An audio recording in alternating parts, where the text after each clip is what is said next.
January 5th, 2026. Manchester United just pulled the trigger on their 9th manager in 13 years. Ruben Amorim sacked after just 14 months. 3 points off a Champions League spot. But here's what nobody's telling you. This wasn't about results.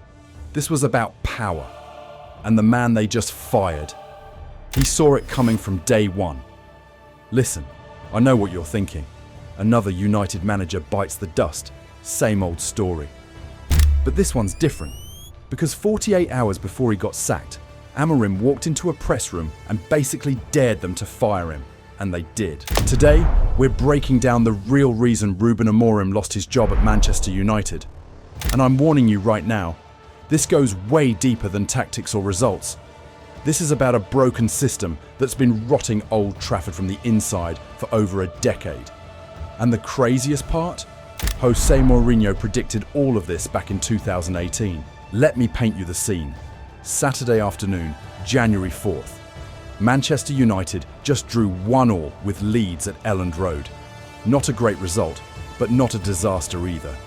United are sitting 6th in the Premier League, just 3 points behind 4th place. Most managers would walk into that press conference, give the usual "we'll work harder" speech and move on. Not Ruben Amorim. Instead, he walked in and dropped a bomb that would end his career at Old Trafford within 24 hours. Guys, to stop with that, and I noticed that you receive selective information about everything. I came here to be the manager of Manchester United, not to be the coach of Manchester United. And that is clear. I know that my name is not Tuchel, is not Conte, is not Mourinho, but I'm the manager of Manchester United. And it's going to be like this for 18 months, or when the board decided to change. He didn't stop there. I'm not going to quit. I will do my job until other guy is coming here to replace me. And then came the kill shot. I'm here to be the manager of Manchester United, not to be the coach. And every department, the scouting department, the sport director needs to do their job. I will do mine for 18 months and then we move on. Alright, thank you guys. Thank you. The room went silent. Journalists looked at each other. Everyone knew what just happened. Amorim had just publicly called out Jason Wilcox, United's director of football, and basically told the entire hierarchy to do their jobs. In football, that's career suicide. Mark Goldbridge, one of the biggest United content creators, was watching live. His reaction: I wouldn't be surprised if they sack Amorim and give the job to Fletcher as an interim. 24 hours later, that's exactly what happened. But here's what you need to understand. This press conference wasn't a meltdown. It was the final act of a man who'd been fighting a losing battle for months. Because the problem at Manchester United isn't Ruben Amorim. It's not Erik Ten Hag before him. It's not Ole Gunnar Solskjær. It's not José Mourinho. The problem is the system itself. And Amorim knew it from day one. See, when Amorim signed his contract in November 2024, he was promised something. He was told he'd be the manager, with a say in transfers, with control over the direction of the club. That's what convinced him to leave Sporting Lisbon, where he'd just won the Portuguese league and was thriving in the Champions League. But his official title? Head coach. That might sound like semantics, but in modern football, it's everything. A manager has power. A head coach follows orders. And over his 14 months at United, Amorim slowly realised he'd been sold a lie. The cracks started showing on Christmas Eve. In a press conference, Amorim said something that raised eyebrows. I've come to realise that the time and money that I need to develop my 3-4-3, that wasn't going to happen. Maybe I have to adapt. That was the first public hint. But behind the scenes, the war had already started. Let me break down what was really happening at Carrington. Because this is where the story gets interesting. Amorim wanted to spend money in January. He looked at the squad and saw gaps. He needed experienced players who could execute his system right now. Why? Because United were 3 points off Champions League qualification. 1 or 2 smart signings could be the difference between £50 million in revenue and another season without European football. Jason Wilcox, the director of football, said no. Wilcox's argument: we can't keep making panic buys. We need to protect our future transfer budgets. We need to think long term. Focus on the summer window. On paper, that sounds reasonable. But here's the problem. Amorim wasn't asking for crazy money. He just wanted backing. And when he looked across at Manchester City, he saw Pep Guardiola getting whatever he needed. When he looked at Liverpool, he saw Arne Slot smashing transfer records for Wirtz and Isak. But at United, he got told to work with what he had. And it gets worse. According to multiple reports, there were tactical disagreements too. The board felt Amorim's 3-4-3 system wasn't working. They wanted him to be more flexible, more attacking, to dominate games against weaker teams. But Amorim refused to budge. He believed in his system. He'd won a league title with it at Sporting. He thought if United just gave him time and the right players, it would work.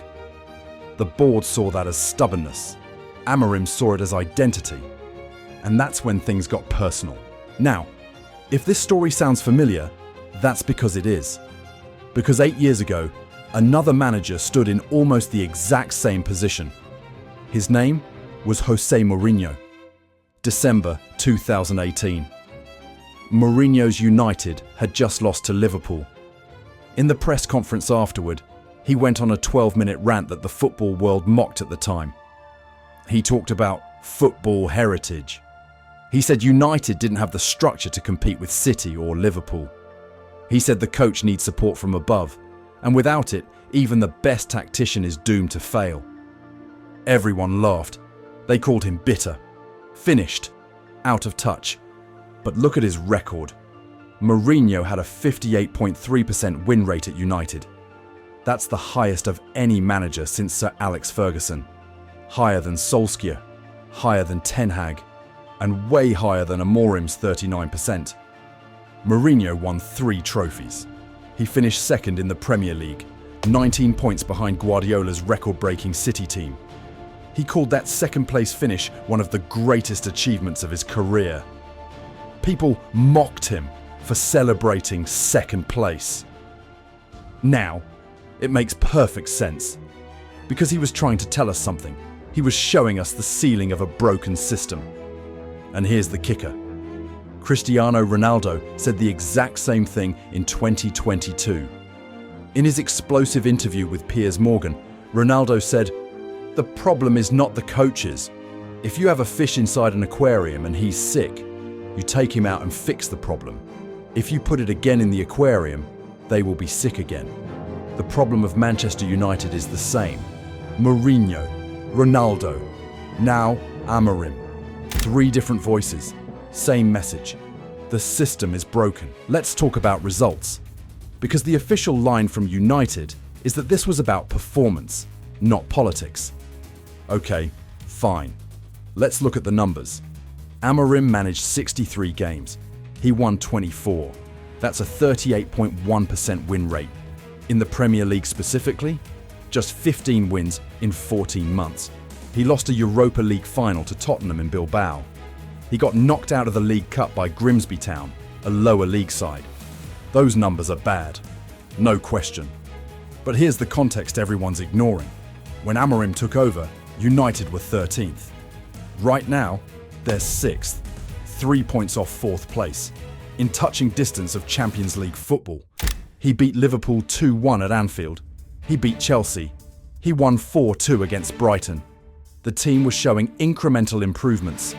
The defensive structure was tighter. Senna Lamens, the goalkeeper Amorim brought in, had stabilised the backline. Mason Mount was finally playing well. Was it perfect? No. But was it sackable? That's the question. Compare it to Erik Ten Hag. Ten Hag won 2 trophies, the League Cup and the FA Cup. He still got sacked. Ole Gunnar Solskjær reached a Europa League final. Sacked. Mourinho finished second. Sacked. See the pattern? At Manchester United, it doesn't matter what you achieve. If you cross the board, you're gone. Now let's talk about something nobody wants to admit. Player power. Luke Shaw has outlasted 6 managers. Harry Maguire, 5 managers. Bruno Fernandes, 4 managers. Think about that for a second. These players know they're going to outlive whoever's in the dugout. So why would they fully commit? Why would they run through walls for a manager who might be gone in 18 months? Sir Alex Ferguson used to say, "The day a player becomes bigger than the club, goodbye." Remember when he kicked a boot at David Beckham's face after an FA Cup defeat? That wasn't chaos, that was authority. Ferguson was reminding everyone who was in charge. Those days are over. Amorim even admitted it. He said one player asked him not to criticise him during training. Can you imagine that happening under Ferguson? The player would have been sold the next day. But at modern United, the players have the power, and Amorim found that out the hard way. In his final weeks, he made comments that revealed the dressing room was fracturing. He said, "The game plan is starting to be ignored by the players. My tactics are being overlooked. They've not been adhering to my instructions when conceding goals. That's a manager who's lost the room. And once that happens, you're done." Now, let's address the elephant in the room, the 3-4-3 formation. Because this became Amorim's hill to die on, and it might have been the final nail in his coffin. From day one, Amorim was obsessed with playing 3 at the back. 2 wing-backs pushing high, 3 centre-backs, and a fluid front 3. It's the system that won him the Portuguese league at Sporting. It's his identity as a coach. But here's the problem.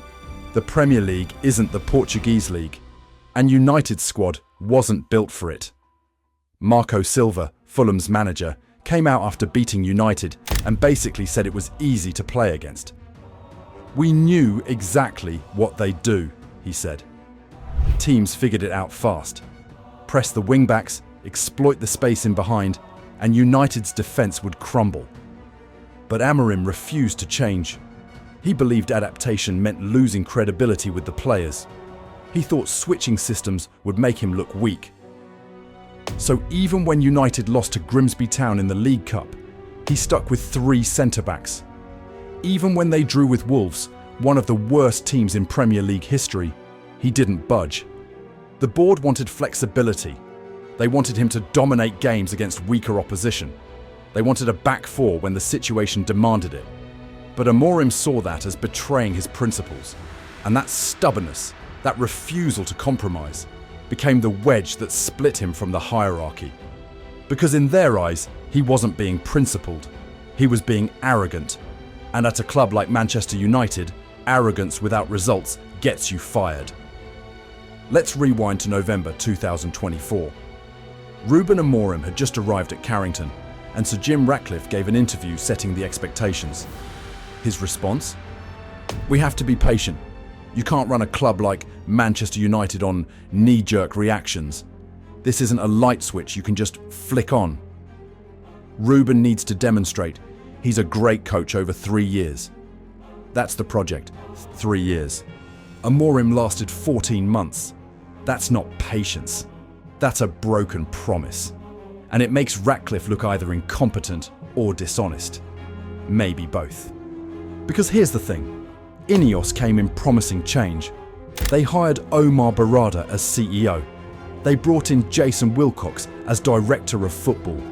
They installed Christopher Vivell as Head of Recruitment. They spent £550 million in under 2 years. And what do they have to show for it? 2 sacked managers, 1 sacked sporting director, and a club that's still 6th in the table. Mark Goldbridge summed it up perfectly. United are in big trouble. They've spent £550 million, sacked 2 managers and a director of football, and we're still £1 billion in debt. It's carnage. He's right. This isn't a football club. It's a circus. So why did they pull the trigger now? 3 points off Champions League football. A winnable run of fixtures coming up. Why not wait until the end of the season? Here's the theory that makes the most sense. Enzo Maresca. Maresca left Chelsea on Friday, January 3rd. Amorim was sacked on Monday, January 5th. That's not a coincidence. Maresca has connections to United's hierarchy. Jason Wilcox worked with him at Manchester City. Omar Barada was City's CEO when Maresca was Guardiola's assistant. They know him. They trust him. And here's the kicker. Maresca would accept being a head coach. He wouldn't demand the power Amorim wanted. He'd work within the structure. Multiple journalists are reporting Maresca is the favourite to take over. If that's true, it means Amorim's suspicions were right. The board was already looking for his replacement. That's why he lost it in the press conference. He knew he was being pushed out. So what now? Darren Fletcher takes over as interim. He'll manage the Burnley game on Wednesday. After that, who knows? United say they don't know how long he'll be in charge. That tells you everything. They weren't prepared for this. It was an emergency sacking. If Maresca comes in, here's what's going to happen. New manager bounce. United will win a few games. Fans will get excited. They'll qualify for Europe, probably finish 5th. Everyone will say, see, the problem was Amorim. But then next season will start. Results will dip. The same structural problems will resurface. And within 18 months, Maresca will be gone too. Mark Goldbridge predicted it. I guarantee you, United will be back in this situation within the next 18 months. The cycle will continue. The club is dead. It's absolutely dead, and there is no way back for it under this regime. He's probably right. Because until United fix the ownership structure, the sporting director setup, the player power culture, and the lack of long-term vision, no manager will succeed. 9 managers in 13 years. That's not bad luck. That's a pattern. Let me bring this home. Ruben Amorim wasn't sacked because of results. He was sacked because he refused to be a puppet. He wanted to be a manager in an era where clubs only want head coaches. He demanded control in a system designed to strip it away. He spoke truth to power in an organization that punishes honesty. And you know what? I respect him for it. Because he could have kept his mouth shut. He could have smiled for the cameras, collected his paycheck, and waited for the inevitable. But instead, he stood up and said, "This isn't right. This system is broken, and I'm not going to pretend otherwise." That takes courage, even if it cost him his job. José Mourinho was right. This is football heritage, a culture of failure so deeply embedded that it doesn't matter who you hire. The system will chew them up and spit them out. Amorim is just the latest victim. He won't be the last. So, here's my question for you. Was Amorim right to call out the board?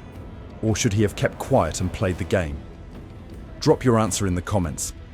I want to know what you think. And if you want to see how this disaster unfolds, make sure you're subscribed. Because trust me, this story is far from over. Manchester United's chaos is just getting started. Thanks for watching. We'll see you in the next one.